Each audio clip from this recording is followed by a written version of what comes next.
Hello everyone, स्वागत है आप सभी का स्टडी विद कविता में। तो गाइस, आज का हमारा क्वेश्चन है एम श्री विकास द्वारा दी गई संस्कृतिकरण की अवधारणा की विवेचना कीजिए। नेक्स्ट क्वेश्चन इसमें संरचनात्मक कार्यात्मक परिक्षेप क्या है। एम श्रीनिवास ने भारतीय समाज को समझने हेतु इस परिक्षेप का किस प्रकार प्रयोग किया। नेक्स्ट क्वेश्चन है इसमें संरचनात्मक प्रकार्यवाद पर श्रीनिवास के विचारों की व्याख्या कीजिए। फिर इसमें नेक्स्ट क्वेश्चन है हमारा, भारतीय समाज को समझने में श्रीनिवास द्वारा प्रयुक्त संरचनात्मक प्रक्रियात्मक उपागम को स्पष्ट कीजिए। तो गाइस, ये हमारा बहुत ही महत्वपूर्ण क्वेश्चन है। आप देख सकते हैं ये डीडीयू यूनिवर्सिटी और सिद्धार्थ यूनिवर्सिटी दोनों में कितनी बार आया है एग्जाम में। तो इसलिए आप वीडियो को पूरा देखें जिससे आपको आंसर सही से समझ आए। और वीडियो पसंद आने पे वीडियो को लाइक और चैनल को सब्सक्राइब ज़रूर करें। तो गाइस, अब हम इसका आंसर देखते हैं। तो उत्तर हम देखेंगे, ग्रामीण सामाजिक परिवर्तन इतना सरल विषय नहीं है कि इसके केवल कुछ सामाजिक सांस्कृतिक राजनैतिक एवं आर्थिक परिवर्तनों के माध्यम से ही स्पष्ट कर दिया जाए। ग्रामीण सामाजिक परिवर्तनों की विवेचना करते समय उन प्रक्रियाओं की विवेचना करना आवश्यक है जो वर्तमान दशाओं में ग्रामीण सामाजिक परिवर्तन का धारणा भी है और परिणाम की आज जैसे जैसे ग्रामीण अध्ययनों के प्रति समाज स्त्रियों की रुचि बढ़ती जा रही है, ऐसे अनेक प्रक्रियाओं के अध्ययन को महत्व दिया जाने लगा है जो ग्रामीण सामाजिक व्यवस्था के अंतर्गत ही विद्यमान है। तो हम देखते हैं कि श्री विकास जी द्वारा जो उनका संस्कृतिकरण की अवधारणा है उसमें हम देखते हैं कि जो ग्रामीण सामाजिक परिवर्तन है वो इतना सरल विषय नहीं है, वो बहुत ही जटिल होता है। ग्रामीण समाज इतना सरल नहीं होता, वो बहुत जटिल होता है कि उसके केवल कुछ सामाजिक सांस्कृतिक राजनीतिक और आर्थिक परिवर्तनों के माध्यम से स्पष्ट हम उसे नहीं कर सकते। वो इतना सरल नहीं है कि हम उसे केवल कुछ सामाजिक सांस्कृतिक राजनीतिक आर्थिक परिवर्तन के माध्यम से उसको स्पष्ट कर दे। ग्रामीण सामाजिक परिवर्तनों की विवेचना करने के लिए उन प्रक्रियाओं की विवेचना भी करना आवश्यक होगा जो वर्तमान दशा को ग्रामीण सामाजिक परिवर्तन की धारणा की भी क्या कर रही है और उसके परिणाम जैसे जैसे ग्रामीण अध्ययनों के प्रति समाजशास्त्रियों की रुचि क्या होती जा रही है, बढ़ती जा रही है, उनकी भी विवेचना करना बहुत आवश्यक है। और ऐसी प्रक्रियाओं का अध्ययन को महत्व दिया जाने लगा है जो ग्रामीण सामाजिक व्यवस्था के अंतर्गत ही विद्यमान है। अर्थात श्री विकास जी द्वारा जो संस्कृतिकरण की अवधारणा की जो विवेचना की गई है उसमें ये कहा गया है कि ग्रामीण सामाजिक परिवर्तन इतना सरल विषय नहीं है कि जिसे केवल कुछ सामाजिक सांस्कृतिक राजनीतिक और कुछ आर्थिक परिवर्तनों के माध्यम से स्पष्ट कर दिया जाए। ग्रामीण सामाजिक परिवर्तन की विवेचना करने में उन प्रक्रियाओं का भी विवेचना करना पड़ेगा जो वर्तमान दशाओं को क्या करती हैं, प्रस्तुत करती हैं और उनके परिवर्तन की धारणा को, उनके परिणाम को जैसे जैसे ग्रामीण अध्ययनों के लिए समाजशास्त्रियों की रुचि बढ़ती जा रही है, ऐसी ही अनेक प्रक्रियाओं का अध्ययन भी महत्व देना चाहिए और दिया जाने लगा है जो ग्रामीण सामाजिक व्यवस्था के अंतर्गत क्या है, विद्यमान है। तो अब हम इसके आगे देखेंगे, किसी भी समाज में जब कोई परिवर्तन सामाजिक व्यवस्था के अंतर्गत ही होता है तो ऐसे परिवर्तनों को एक प्रक्रिया मूलक परिवर्तन कहते हैं। सामाजिक परिवर्तन की प्रक्रिया के संस्कृतिकरण, पश्चिमीकरण, औद्योगिकरण, नगरीकरण, आधुनिकीकरण और लौकिकी इत्यादि प्रमुख प्रक्रिया है। तो अब हम इसमें क्या देखते हैं कि किसी भी समाज में जब कोई भी परिवर्तन होता है सामाजिक व्यवस्था के अंतर्गत या कोई भी व्यवस्था होता है तो हम क्या करते हैं कि ऐसे परिवर्तनों को एक प्रक्रिया मूलक परिवर्तन कहते हैं। अर्थात किसी भी समाज में जब कोई परिवर्तन सामाजिक व्यवस्था के अंतर्गत होता है तो ऐसे परिवर्तनों को हम प्रक्रिया मूलक परिवर्तन कहते हैं। और सामाजिक परिवर्तन की प्रक्रिया के जो संस्कृतिकरण है, पश्चिमीकरण है, औद्योगिकीकरण है, नगरीकीकरण है, आधुनिकीकरण है, ये क्या है, लौकिकी इत्यादि प्रमुख प्रक्रिया है। अर्थात ये दिखने वाली, जब ये सारी प्रक्रियाएं होंगी समाज में तो वो दिखेगा तो वही दिया है इसमें कि ये लौकिकीकरण इत्यादि ये प्रमुख प्रक्रियाएं हैं जो समाज के परिवर्तन में क्या करती हैं, अपना प्रमुख योगदान देती हैं। अब हम हेडिंग देखेंगे अपना संस्कृतिकरण की अवधारणा।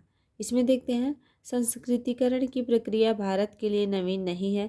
यह किसी न किसी रूप में अति प्राचीन काल से भारतीय समाज को प्रभावित करती रही है। संस्कृतिकरण की अवधारणा को कुछ विद्वान इसलिए एक नवीन प्रक्रिया मानते हैं कि पिछले 25.30 वर्षों में इसके प्रभाव में अत्यधिक वृद्धि हो जाने के कारण यह समाजशास्त्रीय अध्ययन का एक प्रमुख विषय बन गई। इस अवधारणा का प्रयोग सर्वप्रथम प्रोफेसर M.N. श्रीनिवास ने दक्षिण भारत के कुरुक्षेत्र में परंपरागत सामाजिक संरचना में उत्पन्न सामाजिक गतिशीलता की विवेचना करने के लिए किया। परंपरागत समानों में ब्राह्मणों के कर्मकांडीय स्तर पर श्रेष्ठ तथा हिंदू धर्म और पौराणिक संस्कृति का रक्षक माना जाता था। तो हम संस्कृतिकरण की अवधारणा जो हमारा हेडिंग है उसके अंतर्गत हम देखते हैं कि सांस्कृतिकरण की जो प्रक्रिया भारत के लिए ये क्या है, नवीन नहीं है, नई नहीं है। संस्कृतिकरण की प्रक्रिया भारत के लिए कोई नई प्रक्रिया नहीं है। यह किसी न किसी रूप में हमारे बहुत ही प्राचीन काल से भारतीय समाज को क्या करती रही है, प्रभावित करती रही है। और सांस्कृतिकरण की जो अवधारणा को कुछ विद्वान इसलिए एक नई प्रक्रिया मानते हैं क्योंकि ये पिछले 25,000 से अधिक वर्षों से इसके प्रभाव में अत्यधिक वृद्धि होने के कारण जो है यह समाजशास्त्रियों का अध्ययन का एक क्या है, प्रमुख विषय बन गया है। और अवधारणा का प्रयोग जो है अर्थात सांस्कृतिकरण की अवधारणा का प्रयोग जो है वो सर्वप्रथम प्रोफेसर जो हमारे श्रीनिवास हैं इन्होंने ही भारत के कुरुक्षेत्र में परंपरागत सामाजिक संरचना के उत्पन्न सामाजिक जो गतिशीलता है उसकी विवेचना के लिए किए हैं। ठीक है, तो हम देखेंगे कि जो परंपरागत समानों में जो ब्राह्मणों का कर्मकृष्ट स्तर है वो सबसे श्रेष्ठ माना जाता था क्योंकि हिंदू धर्म और पौराणिक संस्कृतियों का रक्षक उन्हें माना जाता था। और इसी दृष्टिकोण से कर्म कांडीय स्तर पर ब्राह्मण जीवन शैलियों की जो क्या होती थी, ब्राह्मण जातियों की जीवन शैली में श्रेष्ठ समाज जाने लगा। अर्थात जो ब्राह्मण थे उनको सबसे सर्वश्रेष्ठ माना जाता था उनके कर्मकांडों के आधार पे। तो इसीलिए ब्राह्मणों के समाज को अर्थात ब्राह्मण जातियों को उनके जीवन शैली को उनके समान को उनके समाज को क्या माने जाना, श्रेष्ठ माने जाना लगा। ठीक है, तो अब हम इसमें आगे देखेंगे कि फलस्वरूप जब निम्न जातियों के लोगों द्वारा ब्राह्मणों के व्यवहार का अनुकरण किया जाने लगा तब प्रोफेसर श्रीनिवास ने प्रारंभ के इस स्थिति भी ब्राह्मणीकरण के नाम से संबंधित किया।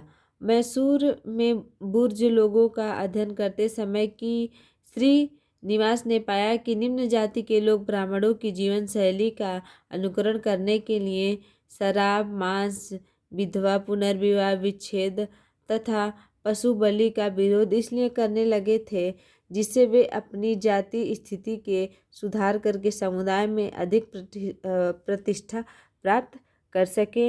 यह प्रक्रिया ब्राह्मणों की जीवन शैली के अनुकरण के रूप में क्रियाशील थी, अतः इसे श्रीनिवास ब्राह्मणीकरण शब्द द्वारा स्पष्ट किया। लेकिन बाद में इनके अध्ययनों से प्राप्त तथ्यों के आधार पर इसी अवधारणा का संशोधित रूप में संस्कृतिकरण के नाटक के विकास होने लगा। अर्थात हम देखते हैं कि जब ब्राह्मणों को उनके जीवन शैली को, उनके व्यवहार को, उनके समाज को सबसे उच्च माना जाने लगा, श्रेष्ठ माना जाने लगा, तो उसके फलस्वरूप क्या हुआ कि जब निम्न जाति के लोग ब्राह्मणों के व्यवहारों का अनुकरण करते थे, उनको अपने जीवन में उतारते थे, या कह लीजिए कि एक तरह से उनको देख के जब उनको अपने में बदलाव लाने लगे तब प्रोफेसर श्रीनिवास ने इस स्थिति को ब्राह्मणीकरण के नाम से संबंधित कर दिया, अर्थात इसे ब्राह्मणीकरण नाम दे दिया। तो जब श्रीनिवास जी मैसूर के बुर्ज लोगों का अध्ययन करते समय ये कहते हैं कि श्रीनिवास ने पाया कि निम्न जाति के लोग जब ब्राह्मणों की जीवन शैली का अनुकरण करने के लिए शराब, मांस, विधवा, पुनर्विवाहित और विच्छेद अर्थात जो विधवा थे उनका पुनर्विवाह और विच्छेद अर्थात जिनका तलाक हो गया था, तथा पशु की जो बलि होती है, पशुओं की बलि, इन सभी का विरोध इसलिए करने लगे थे जिससे वे अपनी जातियों के स्थिति में सुधार करके और समुदाय में सबसे प्रतिष्ठित स्थान प्राप्त कर सकें। ये श्रीनिवास का कहना है। ठीक है, तो अब हम इसमें देखेंगे कि यह जो प्रक्रिया है वह ब्राह्मणों की जीवन शैली के अनुकरण के फलस्वरूप क्या थी, ये क्रियाशील थी। अर्थात तो उनका कहना है, श्रीनिवास का कहना है कि निम्न जाति के लोग इसलिए इन सब प्रकारों को करते थे, जैसे मांस खाना, शराब पीना, विधवा, पुनर्विवाहित और विच्छेद, तलाकशुदा या पशु बलि को इसलिए विरोध करने लगे क्योंकि ऐसा करने से उनकी जाति में उनकी क्या होती थी, स्थिति को सुधार होता था हिंदू धर्म में, और वो इसलिए करने लगे कि समुदाय में अर्थात समाज में उनका एक अपना प्रतिष्ठित पद बना रहे, इसलिए ऐसा करते थे। ऐसा श्रीनिवास जी का कहना है। ठीक है, अब हम इसमें देखेंगे तो इनको वो जब वो ब्राह्मणीकरण का नाम दे दिए तो इसके फलस्वरूप क्या हुआ, ये जो प्रक्रिया है ब्राह्मणों की जीवन शैली के अनुकरण का, ये क्या हो गया, क्रियाशील हो गया। और इससे श्रीनिवास जी ब्राह्मणीकरण शब्द का द्वारा क्या कर दिए, स्पष्ट कर दिए। लेकिन बाद में उनके अनेक अध्ययनों से ये प्राप्त हुआ कि उनके ये जो तथ्य के आधार थे, इसी अवधारणा को संशोधित रूप में संस्कृतिकरण के नाटक के विकास होने लगा। ठीक है, इसे संस्कृतिकरण के नाटक से विकास होने लगा। और प्रोफेसर श्रीनिवास का जो आगे का विचार है वो अब हम पढ़ेंगे। तो इसमें देखते हैं, प्रोफेसर श्रीनिवास का विचार है कि परंपरागत भारतीय ग्रामीण समुदाय में सांस्कृतिक गतिशीलता की प्रक्रिया को व्यक्त करने के लिए संस्कृतिकरण शब्द अधिक उपयुक्त नहीं होता, लेकिन ब्राह्मणीकरण शब्द की तुलना में इसे अनेक कारणों से प्रायः भिन्नता की जा सकती है। सर्वप्रथम संस्कृतिकरण शब्द का ब्राह्मणीकरण की विशेषताओं का भी समावेश है। दूसरा कारण यह है कि बहुत से मामले में निम्न जातियां उच्च जातियों के व्यवहारों का अनुकरण करती हैं। वे ब्राह्मण ना होकर क्षत्रिय, वैश्य अथवा जार आदि के नामों से जानी जाती हैं। तो इसमें प्रोफेसर श्रीनिवास जी का जो विचार है उसमें हम देखते हैं कि जो परंपरागत भारतीय ग्रामीण समुदाय है उनकी जो संस्कृतियां हैं, उनकी गतिशीलता की जो प्रक्रिया है उसको व्यक्त करने के लिए संस्कृतिकरण शब्द अधिक उपयुक्त नहीं होता है, लेकिन जो ब्राह्मणीकरण है उसकी तुलना में संस्कृतिकरण क्या है, अधिक भिन्न है। तो संस्कृतिकरण शब्द का ब्राह्मणीकरण शब्द की विशेषता का भी क्या है, इसमें समावेश है।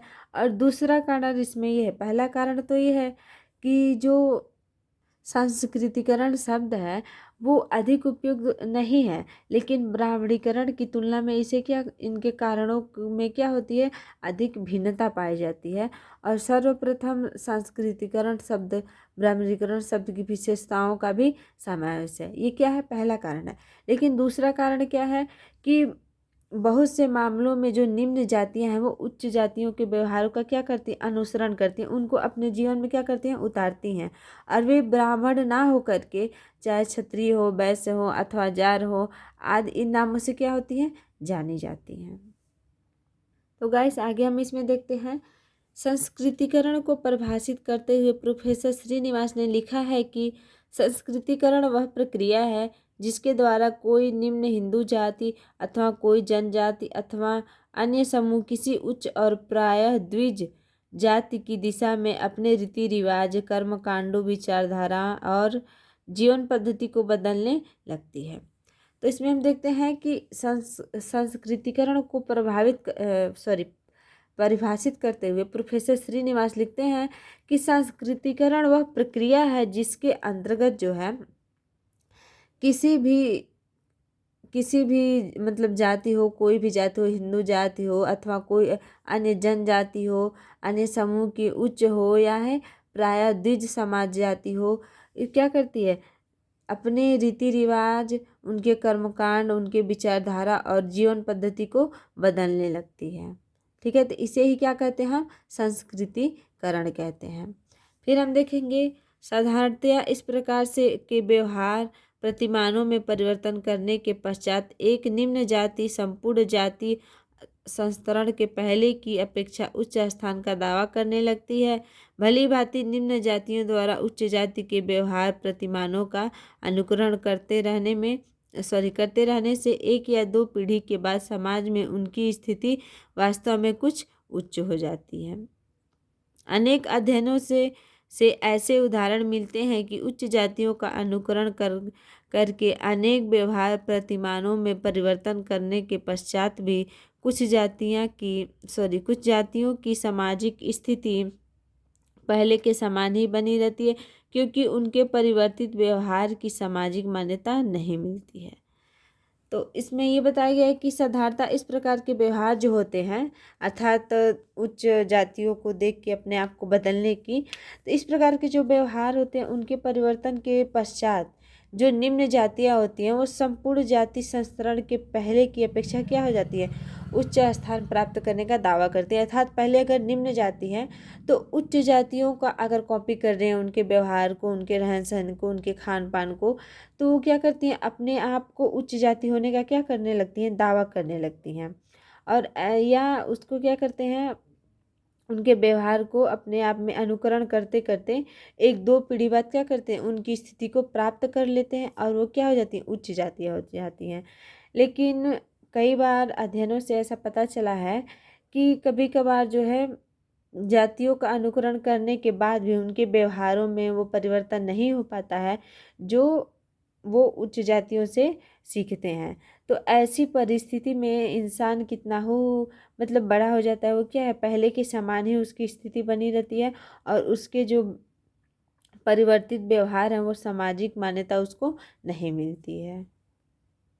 तो नेक्स्ट आगे हम इसमें देखेंगे, प्रोफेसर श्रीनिवास का मानना है कि कुछ विद्वान संस्कृतिकरण का तात्पर्य केवल नई प्रथाओं एवं आदतों को ग्रहण करने तक ही सीमित रखना चाहते हैं, लेकिन यह दृष्टिकोण अत्यधिक संकुचित है, क्योंकि संस्कृति का तात्पर्य मूल रूप से उन कर्मकांडों अथवा व्यवहार प्रतिमानों का अनुकरण करने से है जो संस्कृतिकरण रूप से किसी उच्च समूह की वृहद परंपराओं से संबंध होते हैं। इस दृष्टिकोण से उन जाति के किसी भी व्यक्ति अथवा समूह के सभी व्यवहारों का अनुकरण करना संस्कृतिकरण नहीं होता। वास्तव में बृहद परंपराएं सृजनात्मक होती हैं तथा उनमें कुछ ऐसी लिखित प्रतीकों का समावेश होता है जिनका समावेश और संरक्षण उच्च जाति तथा उच्च वर्ग के व्यक्तियों द्वारा ही होता है, जैसे धर्म, कर्म, पाप, पुण्य, माया, संसार आदि, मोक्ष आदि ऐसी अवधारणाएं हैं जो हिंदू के पुराणों और सांस्कृतिक साहित्य में लिपिबद्ध हैं। तो श्रीनिवास जी का ये मानना है, वो कहते हैं कि कुछ जो विद्वान है वो संस्कृतिकरण का तात्पर्य केवल नई प्रथाओं आदतों को ग्रहण करने तक ही क्या करते हैं, सीमित मानना चाहते हैं, उसे सीमित रखना चाहते हैं। लेकिन यह दृष्टिकोण जो है अत्यधिक संकुचित है, मतलब सोचने वाली है, क्योंकि संस्कृतिकरण का तात्पर्य जो है मूल रूप से उन कर्म कांडों और व्यवहारों प्रतिमानों का अनुकरण करने से है जो सांस्कृतिकरण के रूप में किसी उच्च समूह में बृहद परंपराओं के संबंध में होते हैं। और इस दृष्टिकोण से उच्च जाति के किसी भी व्यक्ति अथवा समूह के सभी व्यवहारों का अनुकरण करना संस्कृतिकरण नहीं होता है। वो कहते हैं कि वास्तव में जो कुछ परंपराएं होते हैं वो क्या होती हैं, सृजनात्मक होती हैं और उनमें कुछ ऐसे लिखित जो प्रतीकों का समावेश होता है जिनका संपोषण और संरक्षण केवल उच्च जाति के और उच्च वर्ग के व्यक्तियों द्वारा ही होता है, जैसे धर्म कर्म हो गया, पाप पुण्य हो गया, माया है, संसार और मोक्ष आदि। ये क्या ऐसी अवधारणाएं हैं जो हिंदुओं के पुराणों और सांस्कृतिक साहित्य में लिपिबद्ध हैं, अर्थात लिखी गई हैं। तो अब हम इसमें आगे देखते हैं। गाइस, कुछ समूह जब इन बृहद परंपराओं के अनुकूल किसी उच्च जाति के व्यवहारों का अनुकरण करते हैं तो अनायास ही वह उन्हीं अवधारणाओं के संदर्भ में अपना जीवन व्यतीत करना आरंभ कर देते हैं। कुछ लोगों का विचार है कि सांस्कृतिकरण की प्रक्रिया केवल हिंदू जातियों तक ही सीमित नहीं है, परंतु यह विचार भी पूर्णतः उपयुक्त नहीं है। वास्तव में भारत की अनेक जनजातियां तथा अर्ध हिंदू जातियों में भी इसका प्रक्रिया का स्पष्ट रूप देखने को मिलता है। पश्चिमी भारत के मीलो, मध्य भारत के गोंड और ओराव जनजातियों के लोगों तथा हिमाचल क्षेत्र के अनेक जनजातियों द्वारा हिंदू जीवन शैली को आदर्श मानकर अपने व्यवहार परिवर्तनों में परिवर्तन करने लगे हैं। इसके फलस्वरूप जिन जातियों का सांस्कृतिकरण होता है वे धीरे धीरे एक हिंदू जाति होने का दावा करने लगती है। तो हम देखते हैं कि जब कोई निम्न जाति जो है उच्च जाति के लोगों का जब अनुकरण करने लगती है तो वो उन्हीं के रहन सहन, उन्हीं के मतलब उनका हर चीज़ कॉपी जब करने लगती है तो उन्हीं के जैसे वो रहना, उन्हीं रंग ढंग में क्या करने लगती है, वो प्रारंभ कर देती है। लेकिन कुछ लोगों का ये विचार है कि जो सांस्कृतिकरण की प्रक्रिया है वो केवल हिंदू जातियों तक ही सीमित नहीं है, परंतु ये विचार क्या है, उपयुक्त नहीं है। वास्तव में अगर हम देखें तो भारत की जो अनेक जनजातियां हैं वो क्या है, अर्ध हिंदू जातियां हैं। तो इसको हम इस प्रकार से स्पष्ट कर सकते हैं कि पश्चिमी भारत के जो मीलों के मध्य भारत में एक गोंडा और ओराव जनजाति है। ये लोग जो हैं वो हिमाचल क्षेत्र की अनेक जनजातियों द्वारा हिंदू जीवन शैली को क्या मानने लगे, अपना आदर्श मानकर उनके व्यवहार को, उनके प्रतिमानों को में क्या होने लगे हैं, परिवर्तन करने लगे हैं। और इनके फलस्वरूप ये जो जातियां हैं वो संस्कृतिकरण होता है और वे धीरे धीरे एक हिंदू जाति होने का दावा करने लगती हैं। अर्थात भारतीय पश्चिमी भारत के जो गोंडा और ओराव जनजातियां हैं वो हिमालय क्षेत्र की अनेक जनजातियों द्वारा हिंदू शैली को क्या करती हैं, अपना आदर्श मानकर उन्हें अपनाती हैं। उनके व्यवहारों को, उनके प्रतिमानों में क्या होने लगता है, परिवर्तन होने लगता है। वे उनका अनुकरण करती हैं और बाद में धीरे धीरे वो हिंदू जनजाति होने का दावा करने लगती हैं। तो अब हम इसमें आगे देखते हैं। प्रोफेसर श्रीनिवास का विचार है कि सांस्कृतिकरण एक ऐसी स्थिति है जो जाति गतिशीलता का स्रोत है तथा संस्कृतिकरण द्वारा उत्पन्न यह गतिशीलता उदय प्रकृति की होती है। तो हम देखते हैं कि प्रोफेसर जो श्रीनिवास है उनका ये विचार है कि जो सांस्कृतिकरण है वो एक ऐसी स्थिति है जो जाति गतिशीलता का क्या है, स्रोत है। अर्थात इसमें जातियों की जो अनुकरण करने की जो प्रक्रिया है वो क्या है, वो बहुत ही तेज है या एकदम सतत चलने वाली है। इसलिए क्या कहा गया है, इसे गतिशीलता का स्रोत कहा गया है। और सांस्कृतिकरण द्वारा उत्पन्न यह क्या है, गतिशीलता का उदय प्रकृति की होती है। तो गाइस, अगर आपको ये क्वेश्चन समझ आया, वीडियो पसंद आया तो वीडियो को लाइक, चैनल को सब्सक्राइब जरूर कीजिएगा और कमेंट में अपनी राय जरूर दीजिएगा। मिलते हैं नेक्स्ट वीडियो के साथ। बाय।